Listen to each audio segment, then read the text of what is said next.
Outside the cage needs to do that. So we're gonna go out here.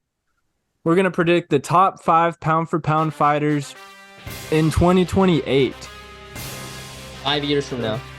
Yeah, obviously it's pretty tough. And I looked at the current pound for pound list, and just about every guy on the list is in that 30 to 35 years old range. The only person who's younger than 30 on the list is Moreno, and he's 29. So I think that sweet spot is guys that are around like 25 years old right now. Yeah. Because, yeah, your body's probably in its prime when you're 25, 27, but fighting is just experience and having to win those fights and get up there. I ain't gonna lie to you. I got a cool list. We gotta ask the fans too after this, like which list do they think is better? Because I think I got a cool list for real. Yeah, I wouldn't be surprised if we got I was in my like, bag a little bit here. I was in my bag a little bit. I'm not gonna lie to you. Did you rank yours or did you just throw 5 out there? I just threw 5 out there, but I just ranked them literally right now.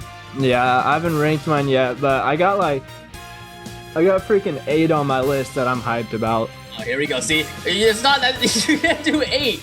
You can't do 8. You just said 5. No, See, that's what I'm talking about. I'm gonna rank my 5, and then I'll just say the other 3 just in case one of them is in it 5 years from now. No, so you don't get insurance. That's not how it works. Okay, give me your All top 5 pound for pound. Well, I have 8. That's not how it works. right. Honorable mentions, dog. All right, I'll start it off here. I'll go backwards from 5 to 1. All right. At number 5, I got featherweight, 22-year-old Muhammad Makayev. 22 years old, 9-0. Big win against Charles Johnson, which now looks like a great win. And I mean, just playing the odds here. He's already ranked featherweight at 22 years old. I'll take my chances. I like his style, kind of the new style that we're trending towards. And yeah, 5 years from now he'll be fucking 27. I like that. Right in his prime, already undefeated, solid guy too. I mean, yeah, he was on the Abu Dhabi card, right? Yeah. Yeah. That fight was a little sketchy, but he persevered, came out the other side on top. Hey, worry about your list, okay? I'll worry about my list. Number 4, I got Sugar Sean Jones. Bantamweight champ in 5 years, still holding it. At this point, talks about going to 45. I just think that at 35, his length, his reach, is just, at this time next year, I think he'll have the title. So we'll be talking about that. He'll be consistent, 2-3 fights a year, stays healthy, doesn't take too much damage. So I think in 5 years he'll be fine, finally in his prime. Yep. And then I think he'll be a top 5 guy we're talking about just off stardom alone. You think he's a billionaire by then? I think in 5 years, like being a billionaire is gonna not be as hard as it is now. He starts like a Sugar OG or something like that. some sugar kush. Yeah. At number this where it gets interesting. This where I got on my bag here.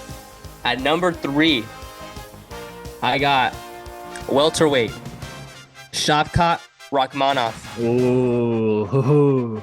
16-0, 28 years old. A lot of people say he's Hamzat 2.0. Just not as talked about, not as loud, not a lot of antics. Yeah. People say he's the guy Hamzat's been ducking. Hey, I just think that his style, again, just like one of those styles where it's like kind of like Islam, kind of like just like these guys where it's like it's boring, but hey, you're not gonna beat him. Oh, really nice on the feet too. Yeah, one of those just like kind of how we get into like Fazid, Gamrot type of guys. Like he's one of those guys who is just like super technical, super skilled, like true mixed martial artist. Yeah, agreed. Is liking all these so kind of in the same. Yeah. At number 2, I got lightweight, 26 years old. Oh. Arman Sugarian. Oh, I had him on. Hey, I'll correct you. Sorry, Yukian. Sorry, Yukian. Yeah. Lightweight, 26 years old, 19-3 at 26 years old. We've seen him against. Who did he just fight? Gamrot or Fazib or? He had one fight in between then, right? Or was that his last fight? Where he was just super. Did he fight Ismagulov? Let me see. Where he was just super technical and it was just like. Yeah. It was Ismagulov. That was a beauty. And then before that, he lost the close one to Gamrot. Yeah. See, that's what I'm saying. Just like technical mixed martial artist, just true like what the sport's about. He had also given Islam his toughest fight before or up to Volk. and the Yeah. knockout. But yeah, Yeah. dude, I had I had him as a candidate as well. That's Definitely, sick. he's definitely my number two. And then number one, it's got to be until we see it, until we see him fall. It's got to be Hamzat. Mm-hmm. I think Hamzat's the guy. I mean, fuck, we gotta get him a fight booked. People gotta stop ducking him. But I think these guys coming up are gonna aren't guys to duck. Like Rakhmonov, I don't think Rakhmonov's ducking that. No. Like, let's ride.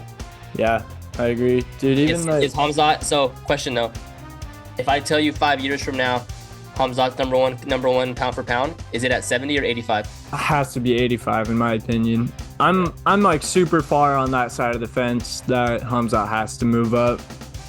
I don't know. I don't know. I don't see him making 70. How many times has he? Not much. Well, because he was doing a lot of quick turnarounds, and then obviously the Nate Diaz Oh fight, yeah, he did. like catch weights and stuff like that. Yeah. Yeah. I don't know. I don't. Yeah. And what was he freaking like 9 pound or what was it in the Diaz for Nate fight? Diaz. Huh? 12 pounds over for Nate Diaz. 12? Yeah. Yeah. I mean, so that's probably just not trying. Also, obviously, he could Yeah. have gotten closer. Yeah. So that's my list. Number 5, Muhammad Makayev. 4, Sugar Show. 3, Shavkat Rakhmonov. 2, who's 2? Say the name. Arman Sorry, Yukian. Sarayukian. Number 1, Hamzat. Yes, sir. Tough to beat that list. Not gonna lie to you. Tough to beat that list. So let's hear your 9 for your top 5. All right, I'm gonna just give you 5. Well, don't say it like you're doing me a favor. Like you're following the rules. Like, oh, I'll give you 5. Some next level gaslighting by me. All right. At number 5, I'm just making my order right now. I wrote these dudes down, going off. Freaking number 5, Raul Rosas Jr. He's only gonna be 23 years old, so I'm breaking my rule. Yes, I know. I just said that all the guys in the pound for pound are over 30, and the youngest one is 29. But Raul is a little different, and we've had guys like that before, where they were really young, they were able to break into that. I don't know, man. I mean, when you've been doing it for that long, I just think it comes so naturally to him, and he already looks pretty built for an 18-year-old. Like his body didn't really look like. He's a man. Yeah, and I think experience. Like, think of it this way: he's been training since he was probably what, like 3 years old. Yeah. So that's 15 years of training. Volkanovski said he started training MMA seriously when he was 21. Yeah. So that's like 13 years of training. Yeah, Volk does have a wrestling background and stuff, but I mean, you see what I mean. That dude has as much experience as vets already, just from literally growing up in it. A lot of guys now, like Jamal Hill and like Volk and like Izzy, like they talk about like how they just came into it and found MMA. Like, no, Rojas like fucking like was born into MMA. It's that next generation, because his parents probably saw dudes like Conor and Brock Lesnar making all that money, and they're like, why make my kid try and play soccer or be some pro soccer player? When a lot of fighters now, it's like, especially like how Sugar Sean says it, like he fights because he got fucking kicked off the team in football, off the basketball, like, you know? So it's like that's their like last resort. They just find it. But like Rojas is like actually like built and born into this. Exactly. It's kind of like Blanchfield too. Yeah. Yeah, so that's number 5, Raul Rosas Jr. Number 4, I'm gonna go with the guy that's not in the UFC yet, but he's pretty lethal. He has one of the best names of all time, Usman Nurmagomedov. Literally has 2 former pound for pound number 1s in his name. You could probably guess what camp he's in based off the name. He's the Bellator champion. Right? Lightweight. Lightweight. Oh yeah. So yeah, he'll be. He's only 24 right now, so he'll be 20. Or no. Bro, he's just gonna be next up when Islam leaves, huh? Yeah, like, exactly. Even Islam shit. Yeah, so he'll be 29, and then as soon as Islam leaves, I think he's gonna take over the lightweight division. That's my prediction. Wouldn't be surprised if he's even number 1 pound for pound, because it seems like if a guy can run lightweight, they usually give him that number 1. Yeah. At number 3. Oh, I'm gonna have to leave some guys off I like a lot. I'm going Ilia Topuria. He'll be 31 years old. That's a good one. He'll be 31 years old, so that's like right in that perfect range for age that we were talking about. I mean, we all saw what he did to my guy Bryce Mitchell. We all saw what he did to Herbert. Obviously, there's probably still a couple holes to fix, but what fighter doesn't have a couple holes besides Sugar? So yeah, number 3, I'm going with Ilia. I'm not the hugest fan of him because he took out Bryce, but I can respect greatness still. Number 2. Dang, man. I shouldn't have wrote down all these names. Number 2, I'm going with. Follow the rules, buddy. All right, give me Hamzat at 2. Ooh. I know you're going 1. Yeah, that one's already a given. How could I not? But so same reason as you, just until someone proves differently. I was thinking, I mean, it might even be like a John Jones thing with Hamzat, where the only person that could beat Hamzat is Hamzat. If he starts kind of drinking the Kool-Aid a little bit once he got a belt, you know, it doesn't get on that Volk or Izzy or Usman type beat, goes on that John Jones McGregor type beat instead. Yeah. Number 1, you already know, Sugar Shane. He'll be 33 years old, bringing the pain. That's actually not how I thought you were going, but go ahead. Who'd you think I was going, Bo Nickel? Yeah. Yeah, I had Bo on the list as well. He'll be 32, dude, so yeah, he's right in that perfect age range. And I didn't realize that he's actually been out of college for a little while now. Yeah. He was the first time I saw him was when he was in training camp with Jorge for the Usman fight. Oh, wow. Yeah, that's and then and they were like talking about him, and then like I looked him up, and that's why I like first knew about Bo Nickel, like all the shit he's done. But like, yeah, he used to be in heavy training camp with the American top team with Jorge for the Usman fight. And I just want to shout these guys out. I'm not taking credit if they do get it 5 years from now, but Umar Nurmagomedov, Michael Morales, and Bo Nickel were the other ones on my list. I like Michael Morales. Nasty, bro. He just had that calmness in there about him. And he's only outside the cage, loves technicality. Facts, dude. We're artists. True artists. Yeah, so that's the men's top 5 pound for pound. So I'll run through my list again. Hopefully I said the same order that I said the first time, but we got Raul at 5, Usman Nurmagomedov at 4, we got Topuri at 3, Hamzat at 2, and Sugar Sean at number 1.